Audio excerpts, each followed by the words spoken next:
Eric has written to you with an additional question.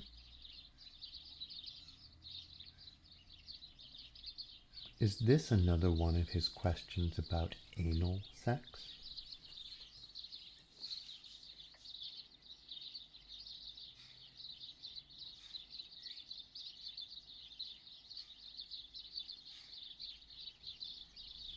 Not exactly. It is a follow-up to his dog question.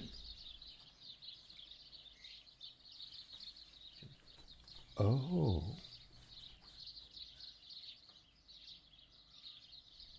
Should I read his question to you?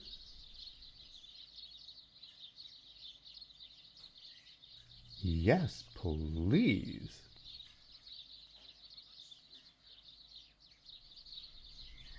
Eric wrote, "What happens to a dog's soul and consciousness once the dog in question has died?"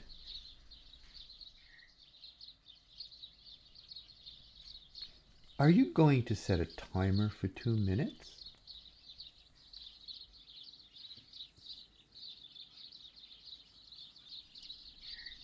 I already started the timer.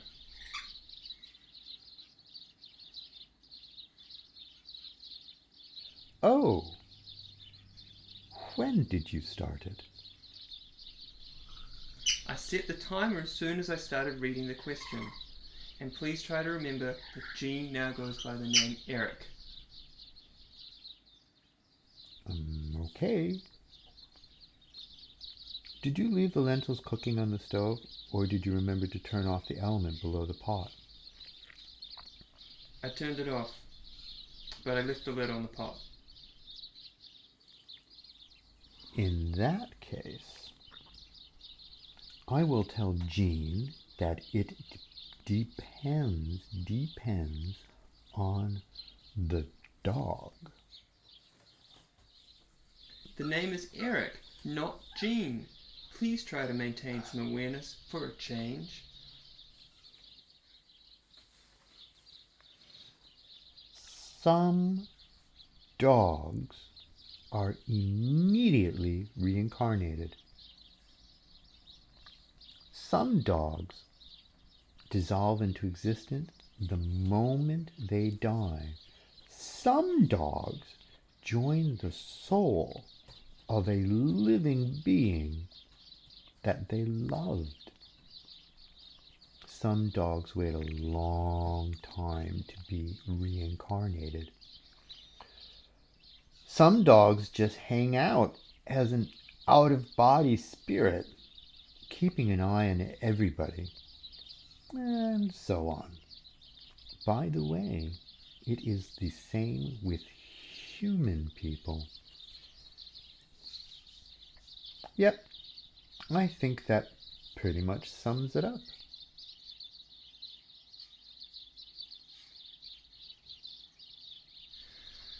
You still have some time left.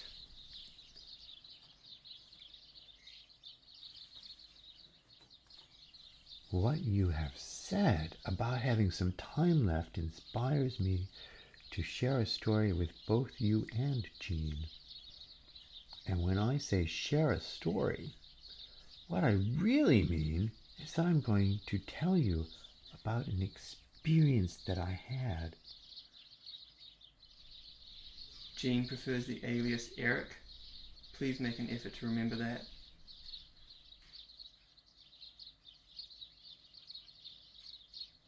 Yeah, I got it. Gene doesn't want people to know his name is Gene, so he tells people his name is Eric. Yeah, I can respect that. If my name were Eric, I would change it too. Why do I even bother?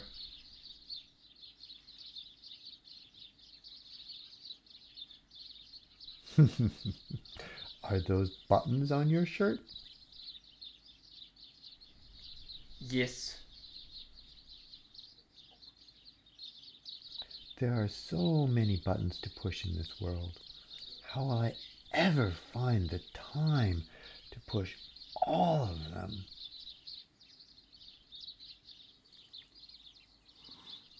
I see what you did there.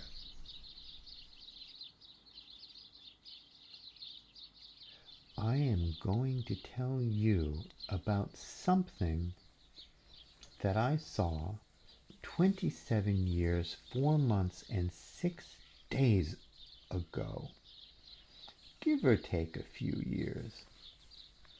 But before I tell you what I saw, I had better set the scene. I was renting half of a bungalow in Corrigan Park, Pune, Maharashtra, India. My half of the bungalow included a screened-in porch which overlooked the road. I really liked sitting in that porch. It had very comfortable wicker chairs.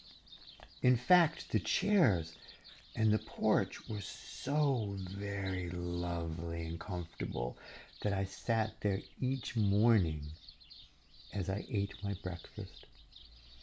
I also sat there again every evening before I went to bed. As I have already mentioned, the porch overlooked the road. And now that I have set the scene, I will tell you what I saw. Sitting in that porch one night, I watched a very big and very expensive brand new European car drive at high speed into a group of Dalits who were walking along the edge of the road. Everyone managed to jump out of the way of the speeding car, except for one man who was on his bicycle. The car struck the bicycle man hard. The bicycle man was thrown quite a few meters before he landed on the road. A moment after Bicycle Man had landed, I saw a flash of light emanate from his body. The Bicycle Man had died. The flash of light that I'd seen was his consciousness and or soul leaving his body. I witnessed that moment. And what a huge moment that was to witness. Of course, there is more to the story. The rest of the story mostly involves the driver of the car.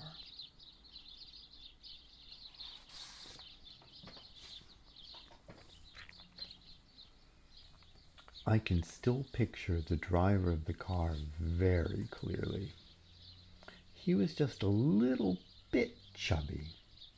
He was clean shaven, which made him appear a bit boyish, although I suspect he was actually in his late 30s. He was wearing a beautiful indigo shirt. Anyway, he was obviously a very rich Indian to be driving such a huge and expensive European car. Let me explain the significance of the brand new full-size European luxury car. You see, this was long before cars were such a common sight in Pune. Back in those days, I would typically only see 1 or 2 taxis a day. Back in those days, I only saw a private car about once every few weeks. Back in those days, it was only the absolute richest of Indians who could afford a brand new full-size European luxury car. Okay, back to my very clear memory of the driver and his actions. So once the chubby Indian guy kills the Dalit on the bicycle, he immediately tries to drive off. But the bicycle is kind of wedged under the front of his car. He tries 3 times to go forward, but the bike just gets more wedged with each attempt. While the driver is trying to go forward, 2 of the Dalits push a great big cart with bricks behind the car and overturn the cart, dumping most of the bricks. Now the driver cannot get his car to go forward, nor can he get it to go backward. This is when the driver gets out of the car and does some of the most inspired yet overly dramatic acting that I have seen. At first, he tries a lot of yelling in Hindi, but this gets no response from the crowd. Then he tries yelling in English, which also gets no response from the crowd. But it was helpful for me because then I was sure of what he was saying to the crowd. He yelled something like, the man is very badly injured and needs to be taken to the hospital right away. Like I said, this was all acting because it must have been so obvious to the driver as it was to me that the bicycle guy was dead. Anyway, as I mentioned, neither his Hindi nor his English gets a response from the crowd. So then he tries a language I didn't recognize the sound of, so I'm fairly certain it was not Marathi. But whatever language it was, the crowd understood it, and his words convinced a couple of the men from the crowd to pull the bicycle out from under the car. Another 2 men then loaded the dead body into the car, and then away sped the driver. So yeah, that flash of light, the one that emanated from the bicycle man's body at the moment of death, that was pretty interesting to see, all right. And so was what happened next. Anywhere from 2 to 10 minutes after the rich Indian man sped away, a huge lorry literally came flying out of the sky like an aeroplane. I kid you not. It was one of those massive Indian lorries, the type that has "Horn OK Please" painted on the back. The cargo of this lorry was men. Yep, this massive lorry was full, totally overflowing with men. And these men, the men who were in the cargo area of the flying lorry, well, these men had an array of expressions on their faces that were, I'll just say that they looked fairly angry.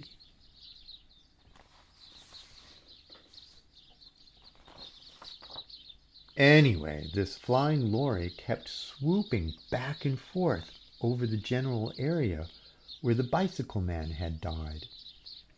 At the time, I surmised that the angry men in the flying lorry were looking for the soul or the consciousness of the man who had died.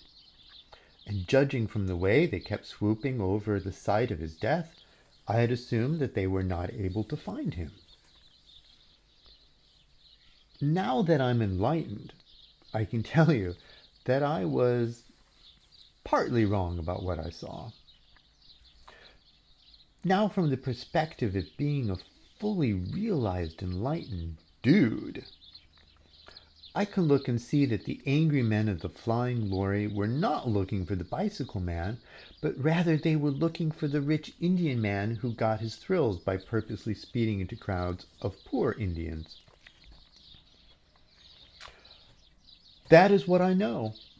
However, I don't know if they ever found the slightly chubby rich Indian driver. And if they did find him, I don't know what happened next.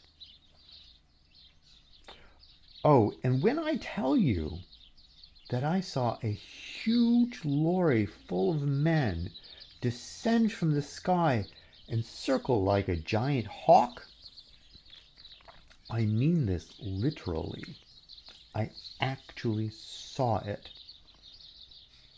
I'm also aware that it is most probable that I was the only living person on that street at that time who could see it.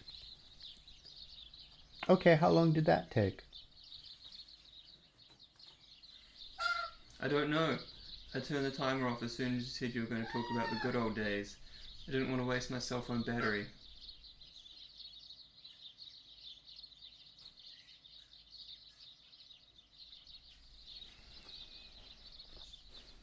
Dum dum dum dum dum dum dum dum dum dum dum dum dum bum bum ba da da da dum dum dum bum bum bum bum bum bum bum.